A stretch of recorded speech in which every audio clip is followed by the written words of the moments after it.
Hi, this is Bob Harrington from Stanford University here on Medscape Cardiology and theheart.org.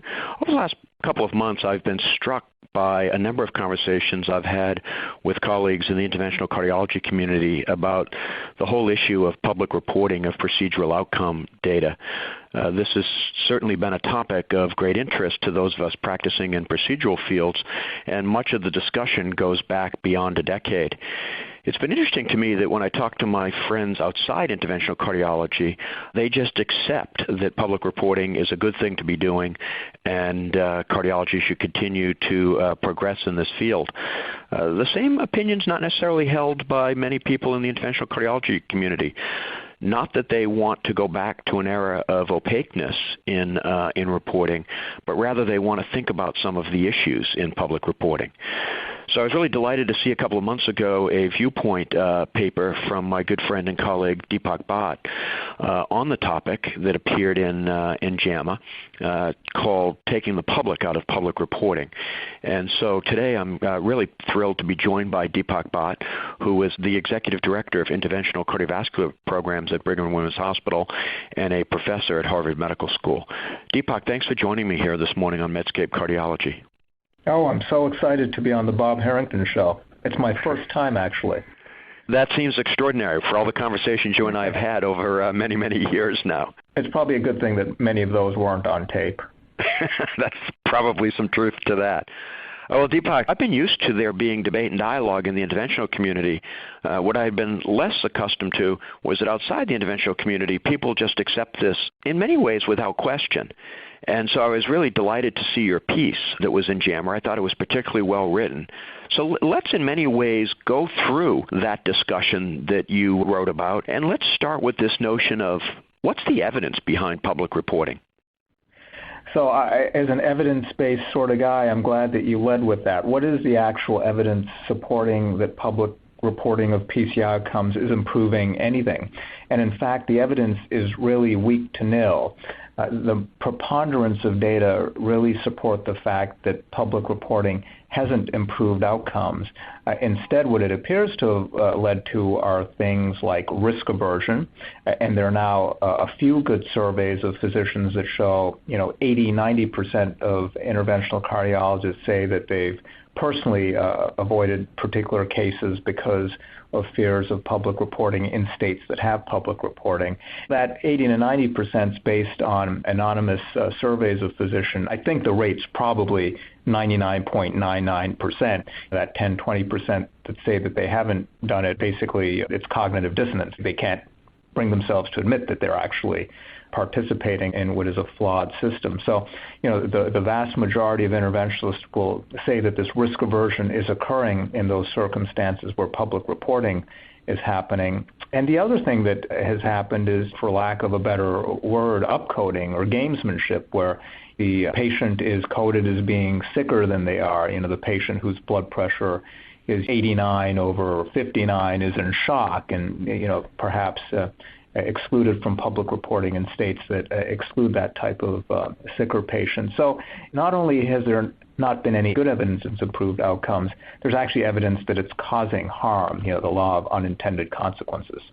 Let's first go back to the notion, Deepak, of public reporting and transparency. I've known you for a long time, and certainly in your clinical trials work and your clinical research work more broadly, you are someone I know who believes in transparency. I'm guessing you want to see transparency in the reporting of procedural outcomes. You're just not convinced, based on the evidence, that what we're currently doing is the way to continue. Yeah, I think that sums it up well. I mean, it's hard to argue against transparency. That would be like arguing against apple pie. You can't really say, oh, transparency is bad, let's keep it secret. I mean, even if one believes that, you can't say that sort of thing anymore. And I don't believe it. You're right. I mean, I think transparency as a general principle is good, but like everything, common sense needs to be applied. And what happens with public reporting of physician outcomes, of procedural outcomes in particular, isn't really public reporting, but rather public shaming. That's at least how it's perceived by physicians. And I think it just completely ignores human behavior and basic psychological and social principles to think that physicians wouldn't react in that way. Nobody wants to be named in the city newspaper as having a really high mortality rate. That sort of public shaming is unlikely to lead to quality improvement, and in particular unlikely to lead to improvement in actual outcomes. It's more likely to lead to behaviors to keep from being named in the city newspaper. And those behaviors could in fact be destructive, they could be bad for medicine, they could be bad for patients. So I think as we do with drugs and devices and strategies where we insist in cardiology and increasingly in other fields of medicine that there be evidence to support things, I think we should do the same thing with policy interventions. And if there's evidence something isn't working, maybe we should reassess whether it's a good policy and maybe we should get rid of it.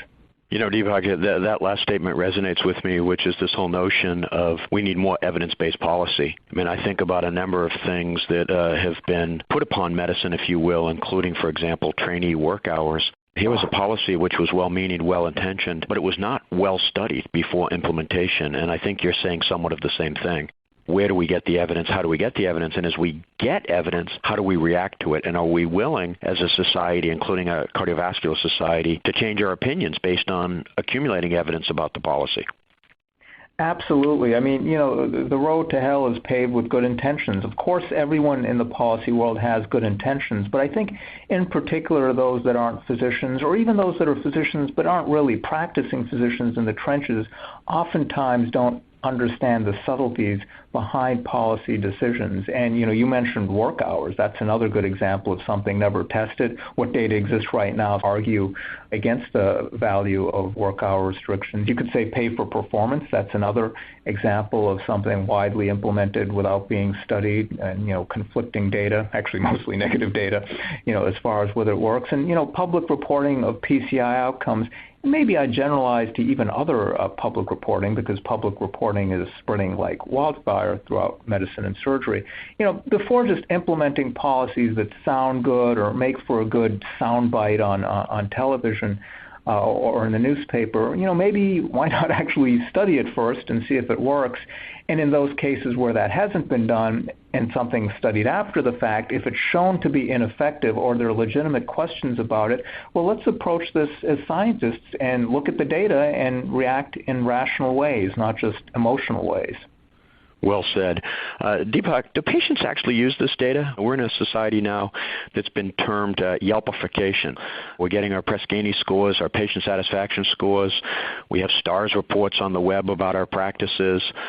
Isn't this just a reflection of a societal cry for more of this data, which previously had been opaque to the patient/consumer? So now you're going to really get me going. First of all, I think all those different report cards, scorecards, data, it's contributing to physician burnout. That's a problem, obviously, for physicians. It's a problem for hospitals and healthcare systems, but it's ultimately a problem for patients. You don't want to be cared for by people that are basically burnt out, frustrated, and can't take it anymore. That's just not a good system. It's not a sustainable system. Physician burnout is more than just a personal issue for the physicians involved. It really is a larger societal issue, and all that reporting is really killing physicians. But beyond that aspect, to answer your question directly, do patients actually want the data or use it? Some segments of society do want more data and just want everything listed on the web and everything just out there.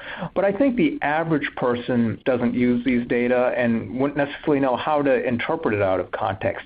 In particular, public reporting of primary PCI outcomes, to me, that's almost worthless.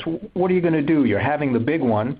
What you should do is call 911, but are you instead going to get on Google and look up how your hospital is ranked, or how your particular operator, who you don't know who it's going to be, what their mortality was last year? It's just not practical to do those sort of things. The smartest thing to do, the thing that will improve that person's outcome the most, is to call 911, go in promptly, state that they're having whatever chest pain syndrome they're having, and get treated in an expedited fashion. That is going to improve their outcomes and probably have more impact as opposed to whether you or I are the one doing the primary PCI. So, it's a matter of focusing on what's important. And sure, there are folks that will always want more information, and it might matter more for something that's an elective procedure and, outcomes that are more sort of patient-reported outcomes. But for something like primary PCI, time-sensitive, and something where you want to go to your closest hospital most quickly, I don't really see the value. Let's dive into that a little bit more, Deepak. We've talked about risk aversion, you've talked about upcoding, and I will agree with you. I'm certainly familiar with both examples that you've given, the risk aversion of very sick individuals and the upcoding of people who are perhaps borderline and trying to upcode so that they can either be avoided or risk adjusted. But let's get this notion that I thought you articulated quite nicely in your viewpoint, which was changing from procedural-based outcomes reporting to disease-based outcomes, because I think it gets at this issue that you're talking about from the consumer perspective. You might not want to look up who your acute angioplasty MD is going to be, but don't you want places that have poor quality or operators who have bad outcomes to be weeded out of the field, or at least gotten their data so that perhaps they can embark upon quality improvement? Yeah, great question. So I'm a big believer in collecting data and examining data and acting on data. And I think that can be done. Public reporting doesn't have to be part of it. There are places within the VA healthcare system, for example, where there is a system where outcomes are reported.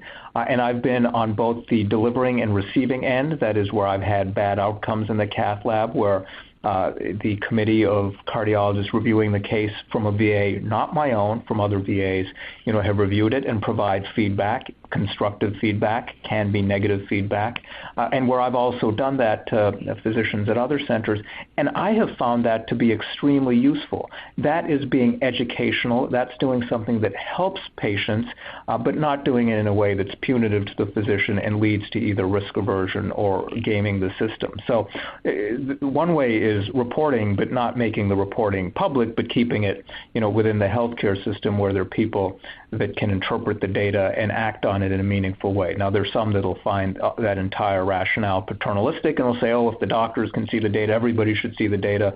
I don't happen to agree with that viewpoint, but for those folks that hold that viewpoint, I still think there are ways of public reporting that can be more useful, and you touched upon one. Instead of it, in the case of primary PCI, being PCI-related outcomes, why not report STEMI outcomes or just ACS outcomes in general for a hospital, or even better, an integrated healthcare system? There's less of a incentive to shunt that patient from primary PCI because they're in shock and they're about to die to medical therapy because they're definitely going to die. So it would still, quote unquote, count as a mortality there. So there's nothing gained by risk aversion and shunting the patient from PCI to placebo or medical therapy in the case of shock and STEMI. So I think that type of disease-based reporting could get rid of some of the risk aversion and shunting of patients to pathways that really aren't in their best interest, but are done to make the numbers look better. So that's one potential solution.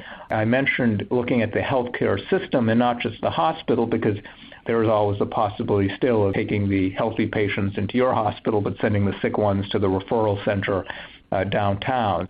Sometimes that would be appropriate, of course, sending the complex sick patient elsewhere. But sometimes it might be done just to avoid the patient who's going to dying at your shop. Having the integrated healthcare system's metrics reported publicly would probably do more in terms of actually improving care than single hospitals and certainly single operators and certainly single procedures.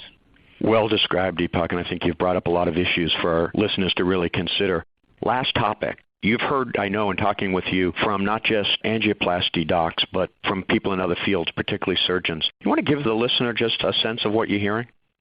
Absolutely. A lot of times interventionists don't agree on things. I've got to say the feedback I got about this article from interventional cardiologists was uniformly positive. I'm sure there's some that disliked it, but they certainly didn't contact or reach out to me. Beyond interventional cardiologists in general seemed to get it and were in widespread agreement, at least the ones that contacted me. But then moving more broadly just to the physician community, I was surprised how many surgeons reached out to me and said, you really got it right. And that they feel persecuted by these public reporting programs that are popping up. As you may know, California, as I'm sure you know, is starting to publicly report individual surgeons' outcomes across a variety of different domains within surgery. And again, I get it. Maybe there are patients that do want that information. Maybe it's different if you're talking about elective plastic surgery versus primary PCI. But again, there it would depend what outcomes you're looking at. If you're looking at mortality, the rate's going to be so low, I'm not sure there's immense value in that sort of reporting. And, if you were looking for more subjective outcomes, I don't know that those are recorded. So the feedback I've gotten from the physician and surgeon community has been incredibly unified in their objection to this. Having said that, I'm sure there's some physicians that are policy wonks, members of the public, the media and so forth, that would hold a very opposite view to the one that I've espoused. But what I'm reflecting in this conversation with you is what the majority of physicians in the trenches feel. Deepak, I'd love to have a broader discussion with one of our policy colleagues, and perhaps I could convince you to come back, and we'll have, we could have a three-way conversation. I do think that this has been an enormously valuable contribution that you have offered up to the community, so thank you for doing that.